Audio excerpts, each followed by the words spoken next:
સુરતમાં લોન અપાવવાની બહાને processing fee લઈને લોકોને ઠગનાર કોલ સેન્ટરનો પોલીસ દ્વારા પર્દાફાશ કરવામાં આવ્યો છે।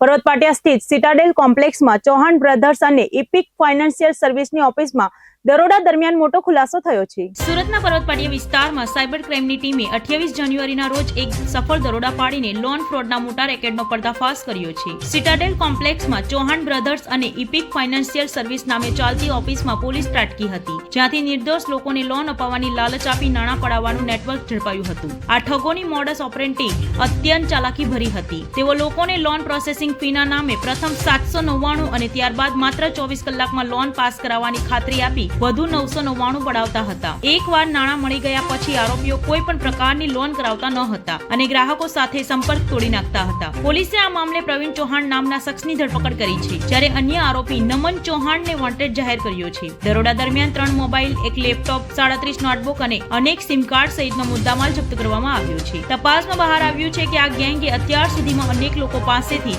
અંદાજે 10 લાખથી વધુની રકમ ખંખેરી લીધી છે। સુરત શહેર સાયબર ક્રાઇમ સેલ દ્વારા ગઈકાલે એક પર્વત પાટિયા ખાતે એક રેડ કરવામાં આવી હતી, જેમાં એપિક ફાઇનાન્શિયલ સર્વિસ નામની એક ઓફિસ ચાલતી હતી, જેમાં અમે લોકોને બાતમી મળી હતી કે ત્યાં એ લોકો લોન મળી જશે 1 થી 2 દિવસમાં એવી ખોટી લાલચ આપી લોનની પ્રોસેસિંગ ફી લઈ લેતા હતા કસ્ટમર્સ પાસેથી અને એમને લોનની પ્રોસેસિંગ નહીં કરતા હતા। એવી રીતે બાતમી મળતા અમે લોકો ત્યારે જ્યાં રેડ કરી તો ત્યાં એક સંચાલક અને એના સિવાય 6 ટેલિકોલર્સ ત્યાંથી મળી આવ્યા અને પૂછપરછ કરતા, તપાસ કરતા અને તમામ ડોક્યુમેન્ટ જોતા ખબર પડી કે એ લોકો 5 થી 5 લાખ રૂપિયા જેટલાની લોનની વિશ્વાસ આપતા હતા કે 1 થી 2 દિવસમાં ઝડપથી અમે લોકોએ પ્રોસેસ કરાવી દઈશું અને એવી વિશ્વાસ આપીને સામેવાળાથી 799 અને 999 રૂપીઝ લોન પ્રોસેસિંગ ફીના નામે લઈ લેતા હતા અને પછી એમની લોન નથી પ્રોસેસ કરાવતા હતા।